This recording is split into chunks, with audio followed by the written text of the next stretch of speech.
ইসরায়েলের সেনাবাহিনীকে পৃথিবীর সবচেয়ে নিকৃষ্ট সেনাবাহিনী বলে অভিহিত করেছেন জাতিসংঘের বিশেষ দূত ফ্রান্সেস্কা আলবানিজ।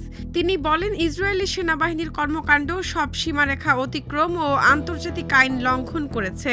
ইসরায়েলি সৈন্যরা এক ফিলিস্তিনি শিশুর ওপর নির্মম নির্যাতন চালাচ্ছে এমন একটি ভিডিও দেখার পর আলবানিজ এ প্রতিক্রিয়া জানান।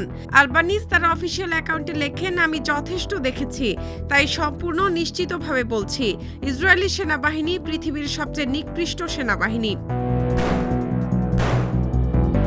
গাজা উপত্যকায় ইসরায়েলের বিরুদ্ধে জাতিগত নিধন চালানোর অভিযোগ এনে এক আনুষ্ঠানিক প্রতিবেদন জমা দেওয়ার পর থেকে আলবানিজের বিরুদ্ধে ব্যাপকভাবে উস্কানিমূলক প্রচারণা চালানো হচ্ছে। ব্রিটিশ সংবাদ মাধ্যম দ্য গার্ডিয়ানকে দেওয়া এক সাক্ষাৎকারে জাতিসংঘের এ বিশেষ দূত বলেন, তার জীবন হুমকির মুখে রয়েছে এবং তিনি সবসময়ই বিপদের মধ্যে বাস করছেন।